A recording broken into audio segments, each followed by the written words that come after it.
freaks, germaphobes, and everyone in between. Today I'm going to show you how to make a really fast and really easy batch of homemade rolls. They are even faster to make than it is to thaw those frozen rolls we all keep in the freezer.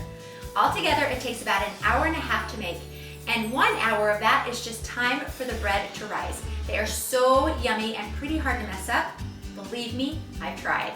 But first, if you're new to our channel, we are all about helping you to clean, organize, disinfect your home, along with some cooking and anything else that makes your life easier. So if you're new to our channel, hit subscribe and the notification bell so you'll be notified of our future videos. Baking homemade bread or rolls used to be so intimidating for me. I always imagined myself elbow high in flour, kneading bread for hours, spending all day in the kitchen, and that's totally not me. I'm really more of a cake in the box, mac and cheese kind of a mom, if you know what I mean.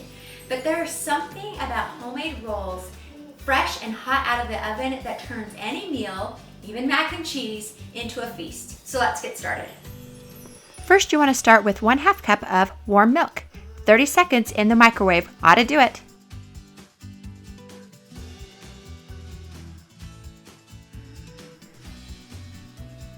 You'll want to add the 1/2 cup warm milk to your mixing bowl, along with 1/2 cup hot water. You can get the hot water from your tap. Next, add 1/4 cup sugar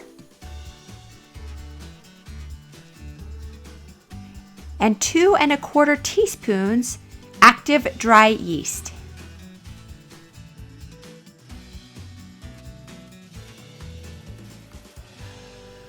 Then add 1 teaspoon salt.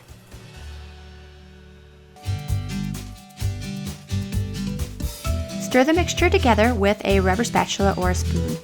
You'll then want to observe for a few minutes to make sure that you have bubbles rising from the mixture. If you do have bubbles, that means that your yeast is alive. Next, you want to add 1/4 cup melted butter and 1 egg. Then you want to stir it up using your mixing attachment.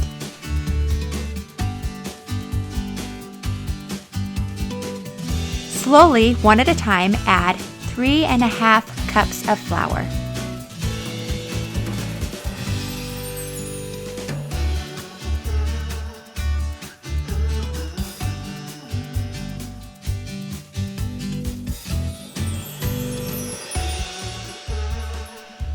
After you've added all the flour, stop your mixer.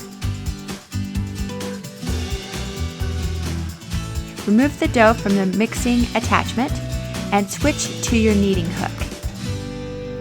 Knead the dough for 5 minutes.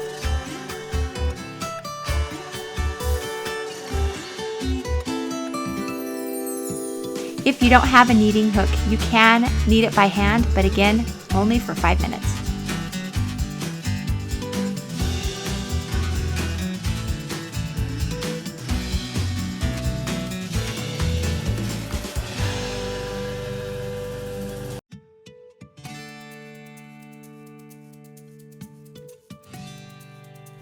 Once you're done kneading the dough, you'll want to cover the bowl with a damp cloth and let it rise for 1 hour. After it is done rising, wash your counter really well as washing your hands. Put about 1/8 cup of flour on your counter and spread it around. Then place your dough on the counter and roll it out to a 12 to 16 inch circle. You might be able to see cute little fingers trying to jump in there to take a little piece of dough. She's not allowed to eat dough, of course, because there are raw eggs in it. But you can't blame her for trying, because it does taste good.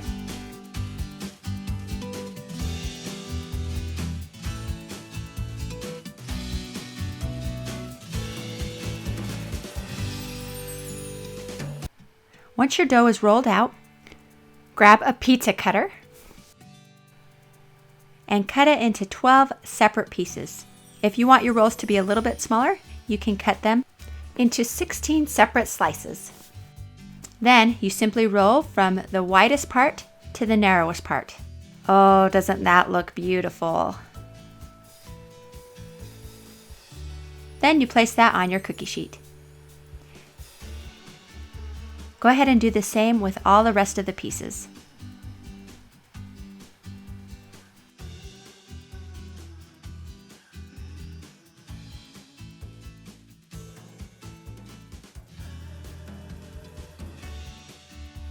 Make sure to spray the pan with non-stick spray or use parchment paper.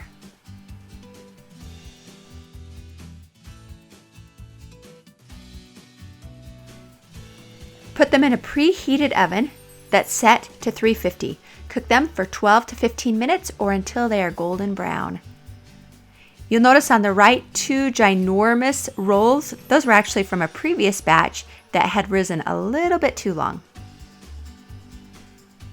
After you take them out of the oven while they're still hot, brush them with melted butter. Oh, my mouth is watering. Then they're ready to eat. Oh, those look so good.